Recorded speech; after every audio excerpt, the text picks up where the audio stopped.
मैं उस भारत का नागरिक हूं जहां रूप पहनावा और मजहब बदल जाता है। मैं उस देश का नागरिक हूं जहां डाल डाल में सोने की चिड़िया को पाया जाता था। और मैं उस भारत का नागरिक हूं जिसे अपने भूगोल से पहले उस पूरे ब्रह्मांड का भूगोल समझ आता था। कि उम्मीदों से भरी यह प्रकाश आप सभी के बीच जगाने आया हूं और भारत का रहने वाला हूं, भारत की बात सुनाने आया हूं। इस विशाल सभा में उपस्थित आदरणीय अतिथिगण, देवतुल गुरुजनों को मैं प्रणाम निवेदित करता हूं और यहाँ पर उपस्थित समस्त शिक्षार्थीगण को मैं नमस्कार निवेदित करता हूं। मैं उत्कर्ष सिंह कृषि संकाय के प्रथम वर्ष का छात्र आज इस गणतंत्र दिवस पे आप सभी को हार्दिक ढेरों शुभकामनाएं देता हूं। अगर इस विश्वविद्यालय ने मुझे इस मंच पे आने का सुनहरा अवसर दिया है तो मैं दावे के साथ कह सकता हूं कि इस सभा से जाने के बाद इस प्रांगण के देशभक्ति का तापमान 10 डिग्री बढ़ाकर जाऊंगा। और मैं कुछ कहूं उससे पहले एक बात जान लीजिए कि आज न हिंदू के लिए और न मुसलमान के लिए, कि आज न हिंदू के लिए और न मुसलमान के लिए, सब निकलेगा तो सिर्फ हिंदुस्तान के लिए, सिर्फ हिंदुस्तान के लिए। क्योंकि मैं इस देश का अभिमान हूं और ये देश मेरे लिए राम है। क्योंकि मैं इस देश का अभिमान हूं और ये देश मेरे लिए राम है। सीना चीर कर देख लो यारो, अंदर बैठा सिर्फ हिंदुस्तान है। इतिहास को पढ़ा है और बचपन से अपने इस धरती के मिट्टी के अन्न को खाया है।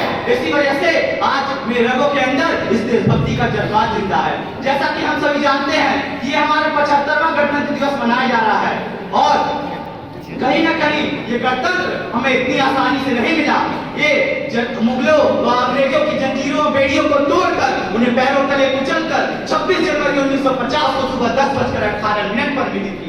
और यही कारण है जब ये मायूस का चेहरा भी इस लहराते हुए तिरंगे को देखता है तो कहीं ना कहीं इस मायूस के चेहरे पर भी मुस्कान आ ही जाती है। और जब जब ये भारत में गणतंत्र दिवस मनाया जाता है और जब जब इस भारत माँ के बेटे को जब पुलवामा और सांसद जैसे हमले याद आते हैं तो खून खौल उठता है, धड़कनें तेज हो जाती हैं और धड़कनों से कुछ इस कदर आवाज निकलती है कि दाबोगे अगर तो और उभर आएगा भारत, कि दाबोगे अगर तो और उभर आएगा भारत, कि तेरे हर एक बार पे और निखर जाएगा भारत। अरे कुछ इन जाहिल आतंकवादियों को गलतफहमी हुई है साहब कि पुलवामा के धमाके से डर जाएगा भारत।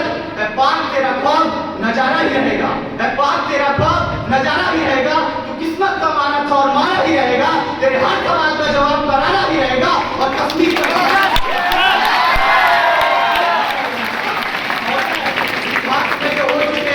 अब वो पाप नहीं होंगे, ईश्वर या बार मोहम्मद गौरी हरगिज़ पाप नहीं होंगे। कि रण विजय के बाद भी रण के वस्त्र नहीं छोड़ेंगे और कली फटे के बाद भी अशोक अब अस्त्र नहीं छोड़ेंगे। और सन रावण के जीत की डोली झांसी रोकी जाएगी और अब की बार भगत सिंह की फांसी रोकी जाएगी। और हिंदू मुस्लिम सिख ईसाई के शीश नहीं कटने देंगे और कसम है इस तिरंगे की अब ये देश नहीं बटने देंगे, अब ये देश नहीं बटने देंगे। जब शांति से हाथ पे हाथ धरे बैठे हैं तो उनसे मैं यही कहना चाहूंगा कि तालियां बजाने की इजाजत किसी से ली नहीं जाती, कि तालियां बजाने की इजाजत किसी से ली नहीं जाती। और ये वतन की मोहब्बत साहब किसी से पूछकर की नहीं जाती। क्योंकि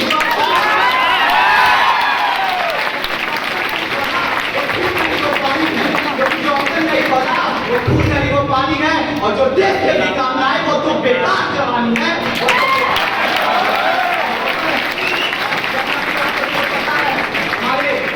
गणतंत्र दिवस मनाया जा रहा है और कहीं ना कहीं इसमें युवाओं का एक बहुत महत्वपूर्ण योगदान रहा है। और अगर मैं आज उन युवाओं के प्रति ना कुछ बोला तो इस देश के गणतंत्र के प्रति गद्दारी होगी। तो कहना चाहूंगा कि जमाने भर में मिले होंगे हजारों आशिक कई, कि जमाने भर में मिलते होंगे हजारों आशिक कई, लेकिन इस वतन से खूबसूरत कोई सनम नहीं होता, लेकिन इस वतन से खूबसूरत कोई सनम नहीं होता। और इन नोटों में लिपट कर सोने में सिमट कर तो मरे होंगे कोई लोग, लेकिन इस तिरंगे से खूबसूरत कोई कफन नहीं होता।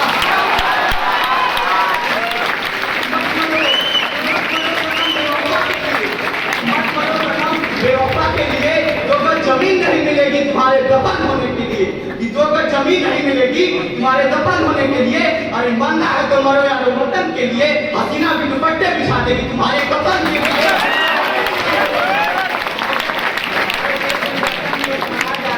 और कहीं ना कहीं हमारे बहुत दुख के साथ कहना पड़ रहा है कि हमारे देश की इतनी दैनिक दुर्दशा हो गई है। तो कोई अपने देश को जाति के नाम पर बांट रहा है, तो कोई अपने देश को धर्म के नाम पे बांट रहा है। तो उन भ्रष्टाचारियों राजनीतिकारों को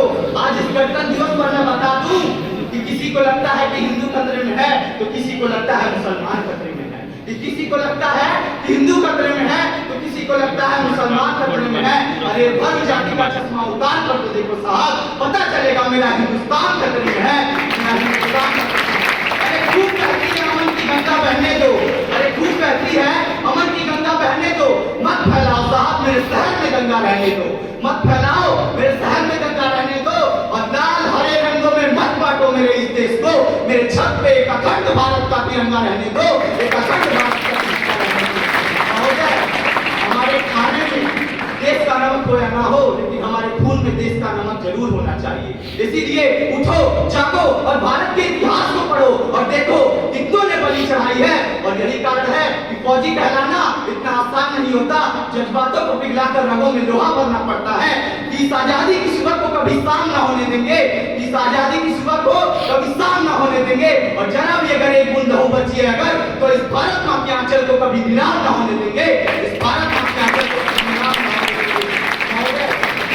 दुष्यंत कुमार की एक बहुत प्रसिद्ध पंक्ति है कि सिर्फ हंगामा खड़ा करना मेरा मकसद नहीं, मेरी कोशिश है कि ये सूरत बदलनी चाहिए, और मेरे सीने में नहीं तो तेरे सीने में सही हो कहीं भी आग, लेकिन आग जलनी चाहिए, और इस हिमालय से कोई गंगा निकलनी चाहिए, इस हिमालय से कोई गंगा निकलनी चाहिए। हमारे देश में गणतंत्र दिवस मनाया जा रहा है, लेकिन अब मैं उन युवा छात्राओं के प्रति चोट करना चाहूंगा जिन्होंने अपने पश्चिमी सभ्यताओं को पालने का ठेका ले रखा है।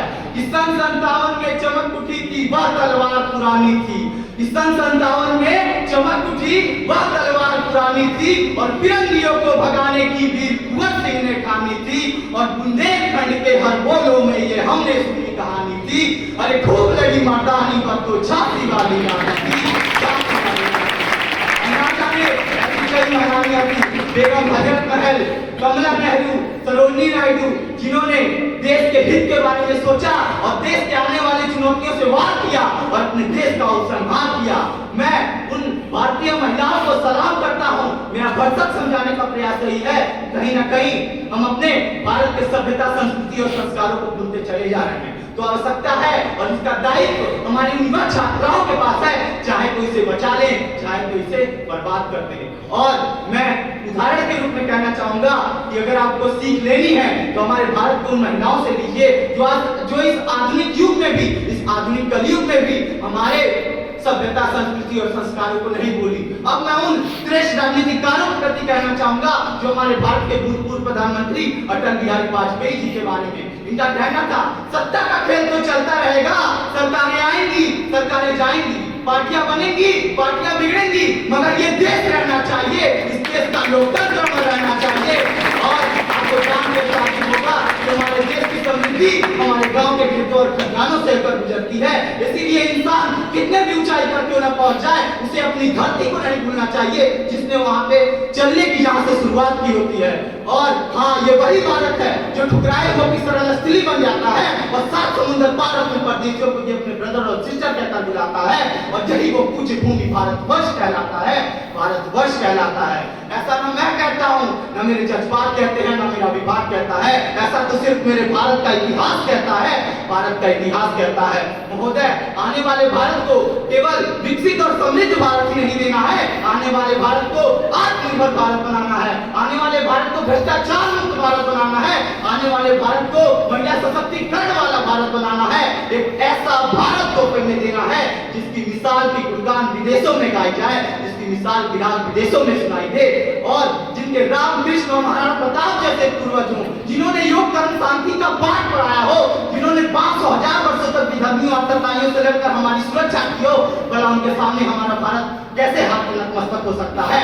और अगर आपको उदाहरण देखना है तो आप देख सकते हैं, काशी तो सजी गई, अयोध्या भी सज गया, बारी है मथुरा की और मथुरा भी सजाएंगे। और आज के दिन हम ये संकल्प लेते हैं कि आने वाले भारत को एक अखंड भारत बनाएंगे, एक अखंड भारत बनाएंगे। ध्यान देना चाहूंगा कि नफरत बुरी है, न पालो इसे, कि नफरत बुरी है, न पालो इसे, और दिलों में जो खाली से निकालो इसे, न तेरा न मेरा न इसका न उसका, और ये सबका वतन है, संभालो इसे, ये सबका वतन है, संभालो इसे।